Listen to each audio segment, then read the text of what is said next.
Start up funding کا سب سے پہلا قدم صرف ایک ہینڈ شیک نہیں ہوتا اور نہ ہی یہ ایک وربل ایگریمنٹ ہوتا ہے، بلکہ یہ آپ کی اسٹارٹ اپ کی کہانی کا سب سے پہلا چیپٹر ہوتا ہے، اور اس انیشیل اور سٹارٹنگ چیپٹر کا نام ہے ٹرم شیٹ۔ چلے آئے ایگزامپل کے ساتھ ایک انگیجنگ وے میں دیکھتے ہیں کہ ٹرم شیٹ کیا ہے اور اس کا ایک اسٹارٹ اپ یا بزنس کے اندر کیا امپیکٹ ہے، کیا ویلیو ہے۔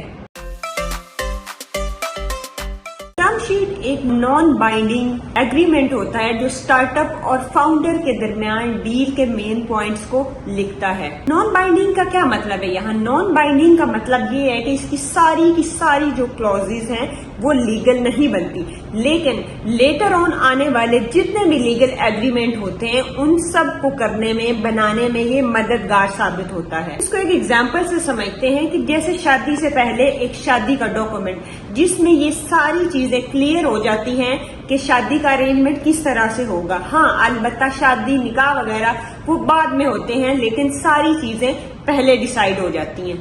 کی components of the term sheet, یہاں ہم اب ڈسکس کریں گے کچھ important key points of the term sheet that are very important for the life of the startup. اس کا سب سے پہلی ٹرم جو ہے وہ ہے انویسٹمنٹ اور ویلویشن آف دا بزنس۔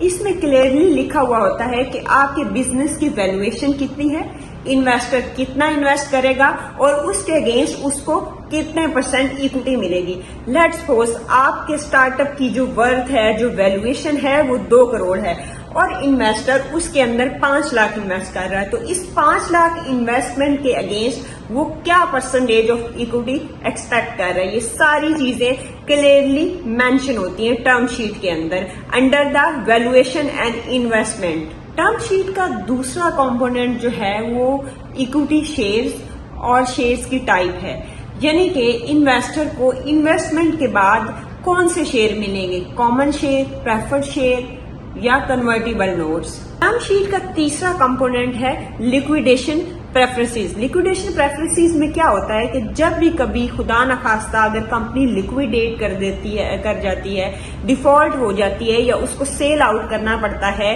تو اس کے ایسٹس کس طرح سے ڈسٹریبیوٹ ہوں گے، کیا انویسٹر کو سب سے پہلے پے کیا جائے گا یا انویسٹر اپنی انویسٹمنٹ نکال سکے گا یا نہیں، یہ ساری چیزیں اس کے اندر کلیئرلی مینشن کی ہوئی ہوتی ہیں۔ چوتھا ایک بہت امپورٹنٹ کمپوننٹ جو ہے وہ ہے بورڈ کی کمپوزیشن۔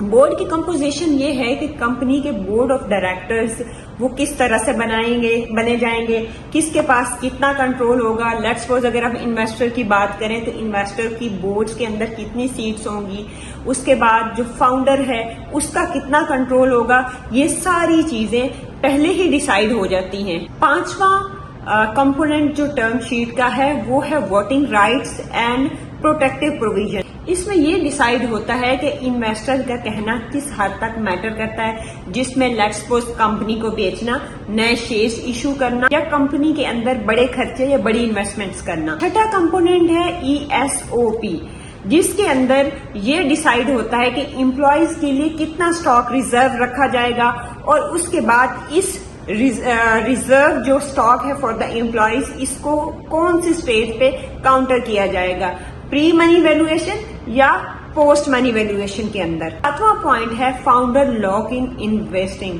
انویسٹر چاہتے ہیں کہ فاؤنڈر ایک سرٹن پیریڈ آف ٹائم کے لیے اپنی کمپنی کے اندر رہیں۔ کبھی کبھی فاؤنڈر کے اپنے شیئر بھی ویسٹنگ کے اندر آ جاتے ہیں۔ ٹرم شیٹ کا سب سے لاسٹ اور سب سے امپورٹنٹ آئی وڈ سے جو کمپوننٹ ہے وہ ایگزٹ کلوز ہے، جس میں پہلے ہی ڈیسائیڈ ہو جاتا ہے کہ ایگزٹ کلوز یا ایگزٹ کس طرح سے ہوگا، کمپنی کا IPO کس طرح سے ہوگا، ایکوزیشن کس طرح سے ہوگی کمپنی کی، بائی بیک یا ایگزٹ کس طرح سے ہوگا، یہ سب کچھ مینشن ہوا ہوتا ہے اس کے اندر۔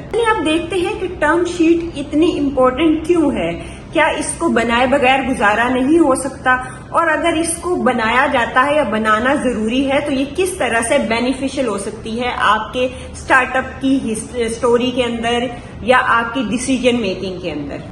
ٹرم شیٹ بنانے سے ایک کمپنی کے اندر whether you are a founder اور دا انویسٹر آپ کی ایکسپیکٹیشنز کلیئر ہو جاتی ہیں، کسی بھی ٹائپ کی کوئی بھی ایمبیگوٹی یا مس انڈرسٹینڈنگ کریٹ نہیں ہوتی۔ ٹرم شیٹ بنانے سے آپ کا جو لیگل پروسیس ہے وہ فاسٹ ہو جاتا ہے. آپ نے کوئی بھی چیز لیگل طور پہ کوئی بھی ڈیسیجن لینا ہے تو وہ جلدی جلدی ہوگا. تیسرا اور سب سے امپورٹنٹ ہے نیگوشیشن ٹول. اگر آپ پہلے ہی ٹرم شیٹ بنا لیتے ہیں تو آپ نیگوشیٹ کر سکتے ہیں اور بہت ساری کلوزز اینڈ چیزیں جو ہے وہ اپنی فیور میں ڈلوا سکتے ہیں, اور سب سے زیادہ بارگیننگ اسی سٹیج پہ ہوتی ہے. چلیں اب دیکھتے ہیں کچھ کامن مسٹیکس جو فاؤنڈرز ٹرم شیٹ بناتے ہوئے یا سائن کرتے ہوئے کر لیتے ہیں, جن کو آپ کو نہیں کرنا. سب سے پہلی اور مین مسٹیک جو ہم بھی اپنی روزمرہ کی زندگی میں کر جاتے ہیں وہ ہے بغیر دیکھے بغیر پڑھے کانٹریکٹ یا جتنے بھی لیگل ڈاکومنٹس ہیں ان کو سائن کرنا.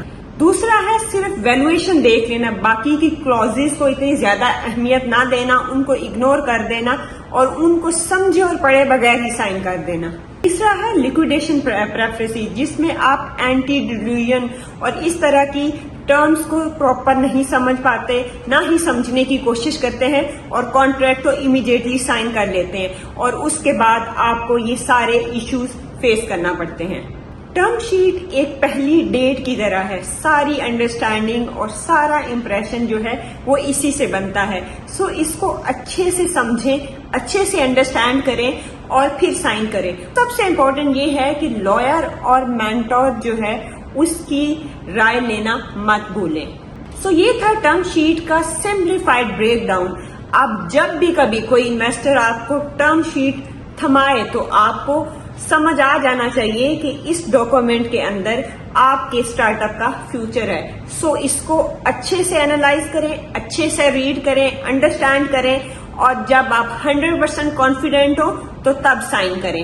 نیکسٹ ویڈیو کے اندر ہم بات کریں گے لیکویڈیشن پریفرنسز پہ, کہ جب بھی کوئی کمپنی لیکویڈیٹ ہوتی ہے تو سب سے پہلے پیسہ انویسٹر کو کیوں ملتا ہے. تو مس مت کیجیے گا. اس ویڈیو کو لائک کریں, دوستوں کے ساتھ شیئر کریں اور کامنٹ میں بتائیں کہ آپ کو کیسی لگی. Thank you.